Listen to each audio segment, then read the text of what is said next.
지금 프랑스 파리에서 하계 올림픽이 열리고 있습니다. 우리 선수들이 열심히 경기에 임해서 좋은 결과를 지금 얻고 있습니다. 처음에는 금메달 5개를 목표로 했지만은 지금은 금메달 9개로 오늘까지 6위를 달리고 있다고 합니다. 메달을 딴 것을 보면은 사격, 펜싱, 양궁 등인데 흔히 그렇게 말합니다. 총, 칼, 활 그것으로 금메달을 많이 땄다. 그뿐만 아니라 채도 선전하고 있습니다. 탁구채, 배드민턴채. 축구가 올림픽에 나가지 못해서 좀 아쉽기는 하지만 어쨌든 우리 선수들이 더운 날씨에 얼마나 애를 쓰는지 모릅니다. 양궁은 모두 금메달이 5개가 걸려 있는데 우리나라가 지금 4개를 지금 차지하고 오늘 금메달 따면은 5개까지 다 딴다고 합니다. 어떤 외신은 이렇게 기사를 썼습니다. 양궁에 대해서 4년마다 전 세계 궁사들이 모여서 한국에게 금메달을 수여하는 행사, 이렇게 기사를 썼다고 합니다. 이 선수들이 메달을 따기 위해서는 얼마나 애를 많이 썼겠습니까? 세계에서 제일 잘해야 금메달을 따는 겁니다. 그러기 위해서 그들이 수고한 시간들, 흘린 땀 얼마나 컸겠습니까? 오늘 말씀을 보면은 우리 그리스도인들을 경기자에 비유하고 있습니다. 바울이 기록한 서신들을 보면은 경기에 대한 내용들을 종종 볼 수 있습니다. 왜냐하면은 바울은 아테네라고 하는 그 원형 경기장을 보았을 것입니다. 경기하는 모습, 선수들이 뛰는 모습, 싸우는 모습, 관중들의 함성 소리, 승리자에게 씌워주는 월계관, 이런 것들을 그들은 자세히 보았을 것입니다. 역사가들에 의하면은 고린도에서는 2년에 한 번씩 마라톤 대회가 있었다고 합니다. 이런 것들을 보면서 바울은 우리 그리스도인들을 운동 선수에 비유하고 있습니다.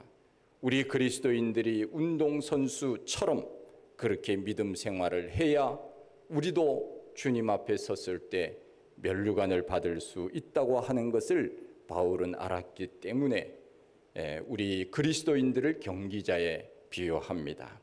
그렇다면 우리 그리스도인들이 면류관을 받으려면 어떤 자세로 살아야 하는가 하는 것을 살펴보기를 원합니다. 첫째는 목표가 분명해야 됩니다. 오늘 본문 말씀에 보면은 달리는 자는 상을 얻도록 달려야 한다. 그렇게 말씀을 하고 있습니다. 목표는 바로 상을 얻기 위한 것. 이것이 바로 목표입니다. 생각해 보십시오. 올림픽에 나가는 선수들의 목표가 참가하는 데 의의를 두고 있다. 아마 이런 선수들은 없을 것입니다. 참가의 의미를 두고 나간다면은 열심히 훈련을 할 필요가 없겠지요. 무조건 선수들에게 물으면은 최선을 다해서 금메달을 딸 수 있도록 하겠습니다. 그렇게 말하지 않습니까?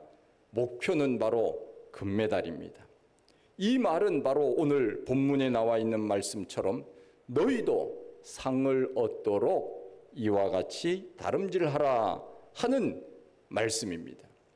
경기에 나가는 것은 그냥 구경하러 나가는 것이 아닙니다.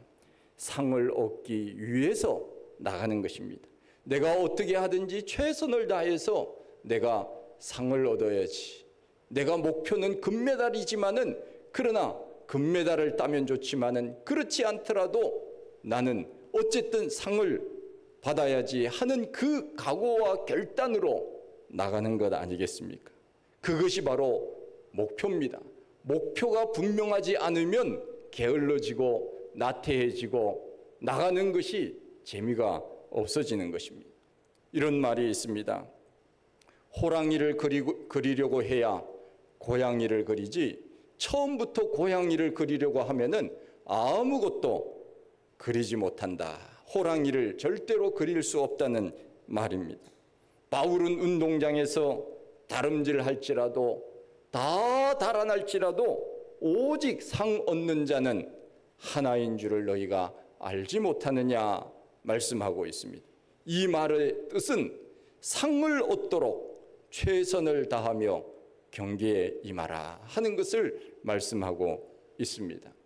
우리는 예수 그리스도를 믿는 사람으로서 우리가 예수를 믿는다고 하는 것, 이것도 마찬가지입니다. 우리는 오늘 어찌 보면은 이 세상이라고 하는 경기장에서 하나님이 기뻐하시는 그 아름다운 모습으로 이 땅을 살고 있는데, 우리가 이 땅을 살면서 하나님 앞에 내가 설 때에는 그때는 반드시 면류관을 받으리라 하는 그 마음으로 우리는 이 세상에서 경기장이라고 한다면 이 세상의 경기장에서 최선을 다하면서 달려갈 길을 다가야 한다는 것을 바울은 우리들에게 가르쳐주고 있습니다. 진우션의 멤버 션이라고 하는 사람이 있습니다. 그와 그의 아내 정혜영은 얼마나 믿음이 좋은지 몰라요. 독실한 크리스찬입니다. 그야말로 예수 믿는 사람들 중에서 어찌 보면은 등수를 매긴다고 하면은 최상위에서 열심히 신앙생활하는 대표적인 사람이라 이렇게 말할 수 있습니다. 이 션이라고 하는 사람은 서태지와 아이들의 댄서로 시작해서 유명한 가수가 되었습니다. 이번 8월 15일에 광복절을 맞이하여서 션이 큰 일을 하나 마련했습니다. 그것이 무엇인가 하면은 우리가 모여서 한번 달리기를 하자. 물론 이번이 처음은 아닙니다. 5년 전부터 그들이 이제 달리기를 했는데 올해는 좀 멀리 좀 달려보자. 그래서 81.5km를 달리기로 그렇게 했다고 합니다. 마라톤 선수들은 42.195km를 달리는데 이 사람들은 81.5km, 815라고 하는 것에 초점을 맞추어서 우리가 한번 달려보자. 이게 쉬운 일이겠습니까? 마라톤 2시간을 선수가 42.195km를 선수가 달려도 2시간 이상을 달리는데 81.5km를 달리려면은 어찌 보면은 하루 종일 달려야 되는지도 몰라요. 5시간, 6시간 하루 종일 얼마나 더운 날씨겠습니까? 그런데 우리가 한번 달려보자 해서 이제 올해는 8,150명을 모집해서 신청을 받아서 달리자고 했는데 벌써 신청한 사람들이 11,000명이 넘었다고 합니다. 신청비는 81,500원, 신청비가 81,500원, 서울 상암 월드컵 경기장에서 출발을 한다고 합니다. 여러분들이 인터넷 들어가면은 신청할 수 있습니다. 그러면은 이 사람들이 왜 달리느냐? 목표가 있어야 되는 것 아니겠습니까? 목표가 무엇인가 하면은 독립유공자 후손들의 집을 지어드리는 것입니다. 제가 화면을 준비했는데 이 션이라고 하는 사람 여러분들이 얼굴을 보면은 아마 아실 거예요. 옛날에는 처음에는 이 텔레비전에 나올 때 션이라고 하는 사람이 머리도 노랗게 물들이고 그냥 이렇게 춤을 추는 어떤 제일 큰 화면으로 됩니까?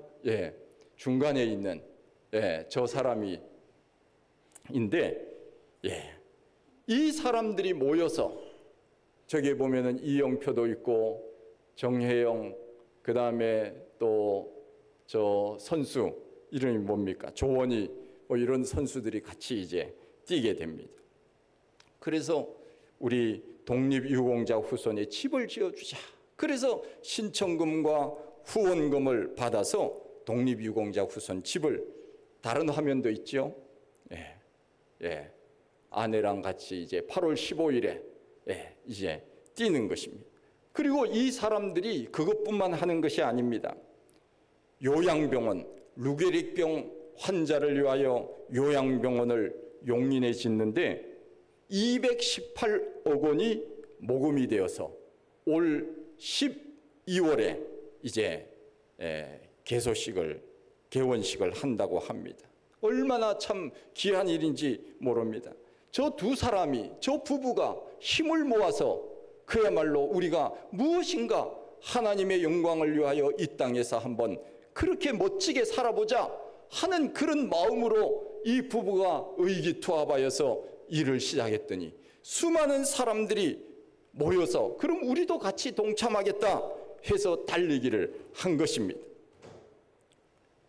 이 부부가 지금까지 기부한 금액만 해도 57억, 누적 금액이, 이 션이 기부한 금액이 57억입니다. 달리기를 통하여 독립유공자 후손의 집을 짓는다고 하니까 이영표 축구선수도 그래 나도 그럼 같이 가겠다. 얼마나 이영표도 믿음이 좋은 사람인지 몰라. 조원이 나도 그럼 같이 가겠습니다.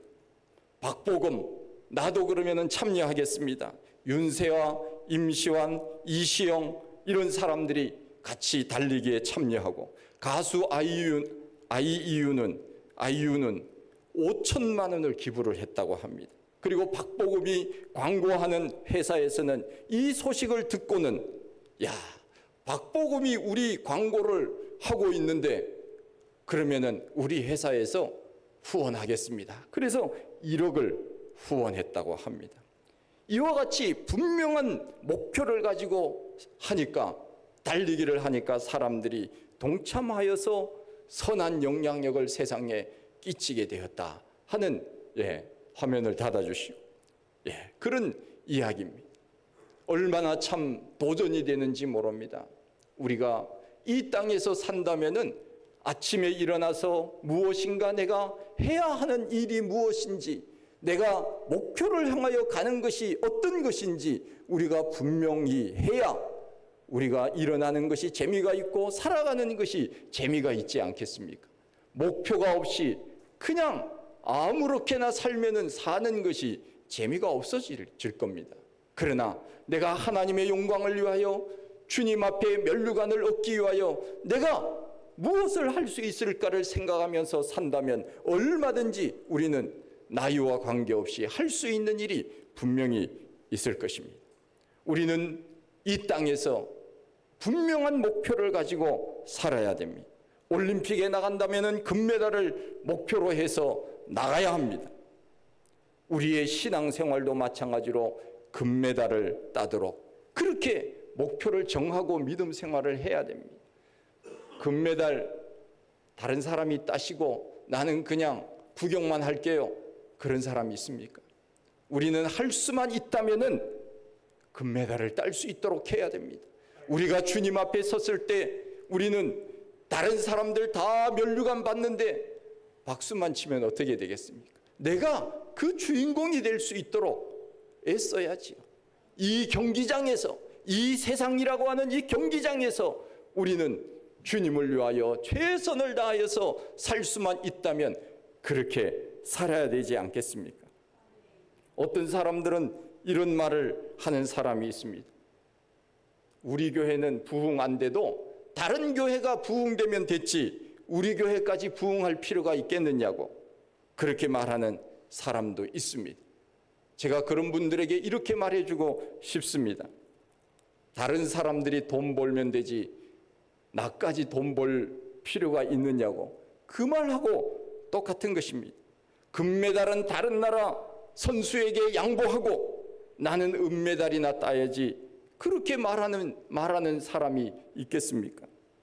우리는 내가 금메달을 따야 됩니다. 내가 면류관의 주인공이 될 수 있도록 주님 앞에 맡겨주신 사명 잘 감당하며 최선을 다하여 우리가 이 땅을 살아야 되지 않겠습니까? 노아의 시대를 보십시오. 노아 홍수 때 구원받은 사람은 노아 가족 8명밖에 없었습니다. 구원은 다른 사람에게 양보하고 나는 이렇게 살래 그러면서 죄짓고 살았습니다. 노아 시대 사람들은 방주에 관심이 없었습니다. 배를 만들고 있는, 열심히 배를 만들고 있는 노아만 그 시대의 바보가 된 것입니다. 그러나 하나님께서 어떻게 하셨습니까? 바보 같은 노아 가족 8명만 살리고 나머지는 다 물로 심판하셨습니다. 세상 사람들은 우리가 오늘 예수 믿는 것을 바보라고 그렇게 말하는지도 모릅니다. 그러나 하나님께서는 오늘 우리를 보시고는 기뻐하십니다. 야, 이 더운데 교회 가는구나. 이 더운데 주님 앞에 가서 열심히 찬양하는구나. 열심히 연주하는구나. 열심히 봉사하는구나. 열심히 예배드리는구나. 우리 주님이 우리를 얼마나 기뻐하시겠습니까? 그러기에 우리는 이 땅에 사람들이 사는 방식대로 사는 것이 아니라 내가 어떻게 하든지 면류관을 얻도록 하기 위해서 주어진 시간, 우리에게 주어진 그 시간에 최선을 다하여 살아야 되는 것입니다. 창세기 6장 3절에 이렇게 말씀하고 있습니다. 노아 시대 때 살았던 그 사람들을 성경은 뭐라고 말씀하고 있는가? 그들은 모두 육체가 되었다, 그렇게 말씀하고 있습니다. 육체가 되었다라고 하는 이 말은 그 말 속에 그들 속에는 하나님의 형상이라고는 하나도 없었다, 그 말입니다. 오직 자기 육체를 위하여 사는 데만 급급했다고 하는 것입니다. 하나님이 그들을 물로 심판하신 것은 산 사람을 심판하신 것이 아니라 이미 죽은 시체를 쓸어버리신 것입니다. 우리 예수님께서 마태복음 8장 22절에서 이런 말씀을 하셨습니다. 어떤 사람이 예수님께서 나를 따르라 그랬더니 아버지 장례를 마치고 가겠습니다, 그랬습니다. 그랬더니 예수님께서 하시는 말씀이 죽은 자들은 죽은 자들로 장사하게 하고 너는 나를 따르라, 우리 예수님께서 말씀하고 있습니다. 우리 예수님께서 이렇게 말씀하신 것에 대해서 이해가 잘 안 되는 부분이 있습니다. 무엇인가 하면은 죽은 자가 어떻게 장례를 치를 수가 있느냐 하는 것입니다. 그러나 여기에서 죽은 자는 죽은 자가 장례를 치르도록 하라 하는 이 죽은 자는 누굽니까? 바로 그 속에 하나님의 형상이 없는 사람, 예수 그리스도의 영이 없는 사람, 영적으로 죽은 사람, 하나님을 알지 못하는 그런 사람들, 이 사람들은 살아있지만 죽은 자라, 그렇게 예수님께서 말씀하고 계시는 것입니다. 그러니 이 말씀이 얼마나 무서운 말씀인지 모릅니다. 그러기에 우리는 이 땅을 살아갈 때 세상 사람들이 다 그렇게 하나님 없이 살고 죄 짓고 살아도 아무런 일도 없이 아무 문제 없이 잘 살고 있는데 우리도 그렇게 살아야지. 그러면 어떻게 되겠습니까? 우리가 그렇게 해서 면류관을 받을 수 있겠습니까? 주님 앞에 섰을 때 우리가 상급의 주인공이 될 수 있겠습니까? 우리의 신앙생활은 최선을 다하는 신앙생활, 이것이 되어야 합니다. 지금 우리나라가 코로나 이후에 많은 성도들이 교회에 잘 나오지 않는다고 합니다. 신앙 수준이 하향 평준화되고 있다 하는 그런 이야기가 나옵니다. 그냥 대충 집에서 그냥 화면을 보고 인터넷을 통해서 예배드리지, 그게 예배입니까?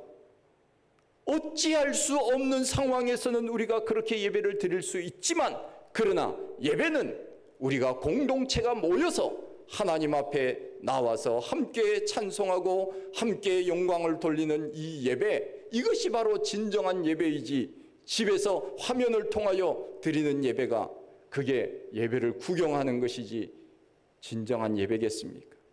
우리의 신앙생활은 하향 평준화가 되어서는 안 됩니다. 우리가 어떻게 하든지 상향 평준화가 될 수 있도록 우리부터 최선을 다해서 믿음 생활 해야 됩니다. 우리가 신앙생활을 할 때 믿음 좋은 사람을 보고 신앙생활을 해야 됩니다. 그렇지 않으면 믿음 안 좋은 사람들 보면서 신앙생활하면 내 믿음도 떨어집니다. 내가 누구와 잘 어울리는가, 내가 누구와 잘 만나고 있는가, 그것을 보면 그 사람의 믿음의 수준을 알 수 있습니다. 믿음 없는 사람을 만나면 나도 믿음이 없어지고, 믿음 좋은 사람을 만나면 나도 믿음 좋은 사람이 되는 것입니다. 말씀대로 살고 기도하고 하나님 뜻대로 살려고 애쓰는 그런 사람들을 보면서 우리가 도전을 받아야지, 믿음 없는 사람들 보고 저 사람들도 다 저렇게 교회 생활을 저렇게 하는구나, 이렇게 하면 내 믿음도 떨어지는 것입니다. 장경동 목사님이 그런 말을 했습니다. 청소년들이 어울려서 노는 것을 보고는 짓궂은 질문을 했습니다. 얘야, 너 학교에서 몇 등 하냐? 그랬더니 한 학생이 부끄럽지도 않은지, 저는 30명 중에 28등 해요, 그랬대요. 그 옆에 있는 학생에게 장경동 목사님 물어보지도 않았대요. 보나마나 29등 아니면 27등이니까. 물론 그분의 생각이겠지만은 우리가 공부도 잘하는 사람들끼리 이렇게 모여야 성적이 올라가지 않습니까? 그런데 공부 못하는 사람들끼리 모이면 다 성적이 결코 올라가지 않는 것입니다. 저는 야곱이 왜 이스라엘이 되었는지를 압니다. 야곱의 별명이 무엇입니까? 형의 발꿈치를 잡고 나온 자, 속이는 자라고 하는 뜻입니다. 다시 말하면 야곱은 나쁜 사람이다 하는 것입니다. 아버지를 속이고 형을 속여서 장자권을 가로채고 축복권을 가로챘습니다. 그런데 야곱이 왜 이렇게 훌륭한 사람이 된 것입니까? 그에게서 배울 점이 있습니다. 그것은 내가 어떻게 하든지 하나님이 주시는 복을 내가 받아야지 다른 사람이 받으면 안 된다고 하는 그 약속에 대한 믿음이 철두철미했다 하는 것입니다. 여러분, 복은 옆 사람이 받아야 돼요, 내가 받아야 돼요? 대답이 어떻게 시원치 않습니까? 내가 받아야지요. 저는 제가 금메달 받고 싶어요. 은메달 받을래, 금메달 받을래 그러면은 누가 은메달 받는다고 얘기하겠습니까? 내가 복을 받아야지. 야곱이 가지고 있었던 마음속의 생각이 무엇이었는가? 하나님은 마음복의 근원이 되시는 하나님이시라고 하는 그 약속을 야곱은 분명히 믿고 있었습니다. 그래서 하나님께서 나에게 복을 주신다, 모든 복은 하나님으로부터 나온다고 하는 것을 알았기 때문에 야곱은 수단과 방법을 가리지 않고 복을 받으려고 애를 쓴 것입니다.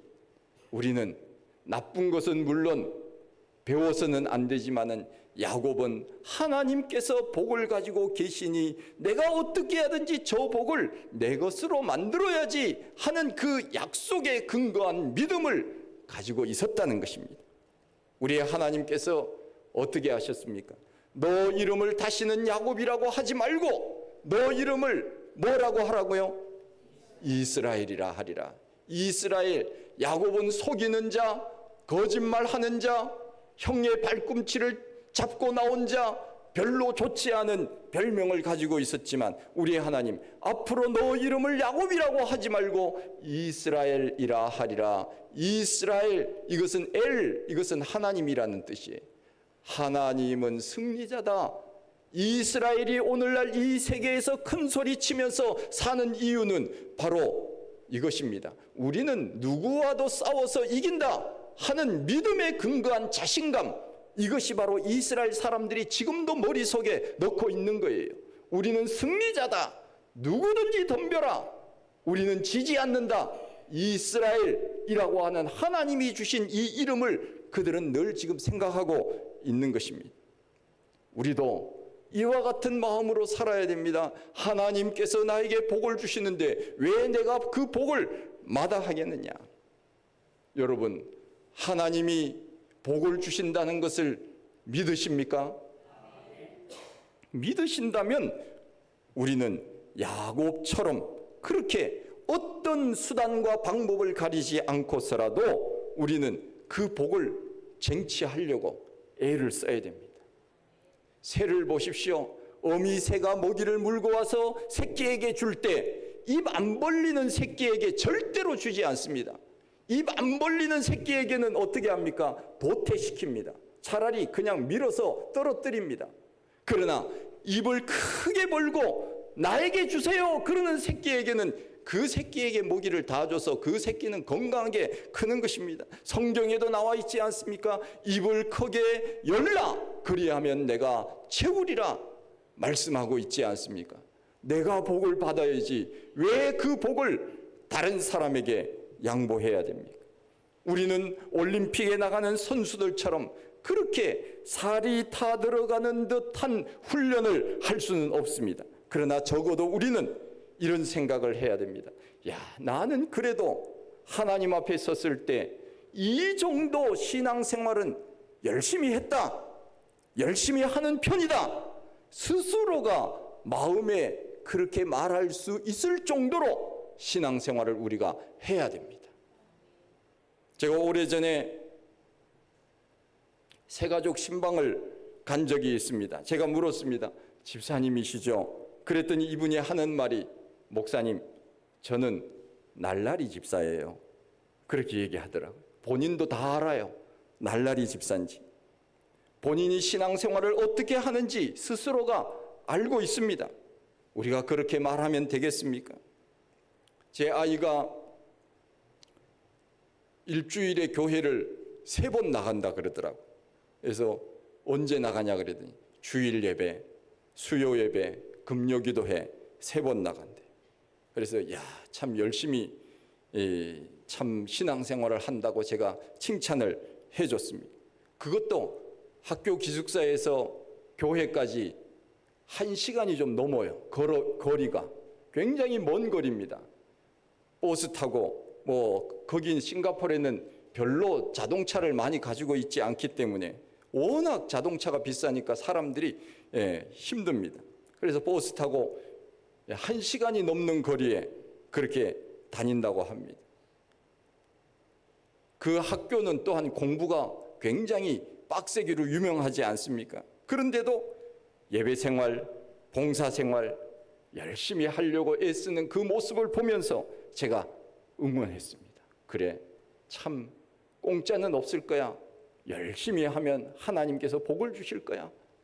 우리도 하나님 앞에 복을 받으려고 뭔가 우리가 좀 액션을 해야 되지 않겠습니까? 하나님 앞에 복은 받으려고 하지만은 우리의 액션이 없다면 하나님이 주시려고 하다가도 입 크게 벌리는 그 새끼 새에게 먹이를 주는 것이지 우리에게 주시겠습니까? 우리가 하나님 앞에 나와서는 뭔가를 해야 됩니다. 적어도 교회에 나와서는 2가지를 해야 됩니다. 예배 드려야 되고 봉사해야 됩니다. 예배와 봉사를 통하여서 하나님을 사랑하는 마음이 생기고 교회에 대한 애정이 생깁니다. 예배만 드리고 가면 교회에 대한 사랑, 애정 이것이 빨리 생기지 않습니다. 내 마음이 여기에 투자되어야 애정이 생깁니다. 교회를 사랑하는 마음이 생기고 믿음이 생깁니다. 내 교회라고 하는 의식이 생기는 것입니다. 그럴 때 내 마음속에 성취감이 있고 기쁨이 샘솟듯이 일어나는 것입니다. 그러면 우리가 주님 앞에 섰을 때 면류관을 받을 수 있는 어느 정도의 자격이 주어지는 것이 아니겠습니까? 그러기에 우리는 이 땅에서 바울이 이야기합니다. 상을 얻도록 이와 같이 다름질하라. 그냥 달리는 것이 아닙니다. 최선을 다하여 내가 1등을 내야지, 상을 받아야지 하는 마음으로 신앙생활을 해야 된다 하는 것입니다. 그리고 중요한 것이 있습니다. 방향을 바로 잡아야 됩니다. 26절에 보니까 내가 다름질을 하는데 향방 없는 것 같이 하지 아니하고 말씀하고 있습니다. 목표는 있는데 그것이 잘못된 방향으로 가서는 안 된다는 것입니다. 목표를 향하여서 곧장 갈 수 있도록 해야 됩니다. 여러분, 우리가 좌우를 기웃거릴 시간이 없습니다. 앞만 보고 가도 부족한 시간이에요. 하나님 앞에 면류관 받기 부족한 시간이에요. 그러기에 우리는 앞을 보고 곧장 방향을 잡고 그렇게 가야 됩니다. 제가 미국에 가서 면허증을 제가 땄는데, 여러분들 운전면허 하려면 코스 시험이 있고 또 주행 시험이 있지 않습니까? 코스는 정한 대로 가야 됩니다.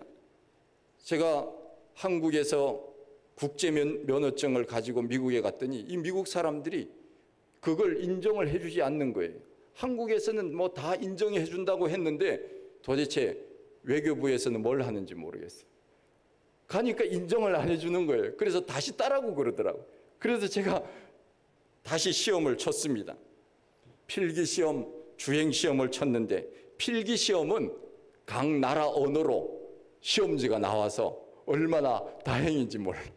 한국어로 시험지가 나와서 한국말로 시험을 쳐서 합격을 했고, 문제는 도로 시험입니다. 제가 미국에 처음 가서 도로가 어떻게 생겼는지 어떻게 알 수 있겠습니까? 많이 긴장이 되었습니다. 시험을 치는데 옆좌석에 덩치 좋은 미국 여성 감독관이 앉았습니다. 그분이 지시하는 대로 가야 됩니다. 코스를 저는 모르지만 이분은 자기가 정한 코스가 다 있는 것입니다. 영어도 잘 모르고 코스도 모르는데 무조건 운전대를 잡고는 감독관이 가라는 대로 가는 것입니다. 오른쪽으로 가라 그러면 오른쪽으로 가고 왼쪽으로 가라 그러면 왼쪽으로 갑니다. 그것도 영어로 그렇게 말하니까 얼마나 긴장이 되겠습니까? 시동을 걸고 출발하라는 사인을 했습니다. 여성 감독관이 말합니다. 스타트, go straight, left turn, right turn, turn on the right, turn off the right, turn on the emergency signal, stop, back. 다 알아들으셨죠? 이렇게 시험 치는 거예요. 뭐 그 정도는 제가 좀 들리더라고요. 그래서 제가 한 번에 합격을 했습니다. 합격을 했더니 이 학교 동료들이, 제가 그때 이제 풀로 기숙사에 살았는데 동료들이 야, 한 번에 합격한 것은 이렇게 쉽지 않은데 그러면서 박수를 쳐주더라고요. 제가 그분 얘기 안 듣고 운전 감독관 얘기 안 듣고 그냥 내 가고 싶은 대로 가면은 합격이 됐겠습니까? 고 스트레이트 했는데 스탑 하면 되겠습니까? 방향은 하나님께서 정해 주신 그 방향대로 우리는 인생을 살아야 됩니다. 제가 그 면허증이 있는데, 예. 저 면허증은, 예, 즉석에서 찍은 사진이에요. 즉석에서 그 컴퓨터로 찍어서 이제 이렇게 만들어준 사진인데, 예, 됐습니다. 우리가 이 세상에서도 하나님께서 말씀하신 대로 그렇게 우리는 살아야 돼요. 성경에 보십시오. 허공을 치는 것 같이 해서는 안 된다고. 여러분, 복싱 선수가 허공을 치면 점수가 나오겠습니까? 바로 목표를 보고 그리고 방향을 보고 그렇게 경기를 해야 됩니다. 우리 기독교의 역사관은 직선사관입니다. 불교나 힌두교는 윤회사관입니다. 돌고 돈다고 합니다. 죽었다가 짐승으로도 태어나고 가난한 사람은 부자로 좋은 높은 계급으로 태어난다고 합니다. 그러나 다 잘못된 것입니다. 성경은 말씀합니다. 스타트 라인에 있으면 골인 지점이 있다고. 우리는 지금 그 골인 지점을 향해서 달려가고 있는 것입니다. 이 땅에서 하나님 주신 사명 잘 감당하고 우리는 천국으로 가든지 지옥으로 가든지 둘 중에 하나로 가는 것이지 인생은 돌고 도는 것이 결코 아닙니다. 올림픽의 금메달은 그냥 주어지는 것이 아닙니다. 하늘나라의 상급도 마찬가지입니다. 바울은 말씀합니다. 내 몸을 쳐서 주의 말씀에 복종시켜 주십시오. 우리 모두 이 땅에서 하나님 주신 사명 잘 감당하여 천국 가서 면류관의 주인공들이 다 되시기를 간절히 축원드립니다. 하나님 아버지, 은혜와 사랑을 감사합니다. 저희들 사랑하시고 또 오늘 하나님 앞에 나와서 예배드리게 하시니 감사합니다. 우리는 이 세상이라고 하는 경기장에서 오늘 경기를 하는 사람들이라고 성경은 우리들에게 말씀합니다. 하나님 최선을 다하여 상을 얻도록 이와 같이 다름질하라고 하셨사오니 이 땅에서 주님 주신 사명 잘 감당하여 하나님 앞에 섰을 때 면류관의 주인공들이 다 되게 하여 주시옵소서. 예수님 이름으로 기도하옵나이다. 아멘.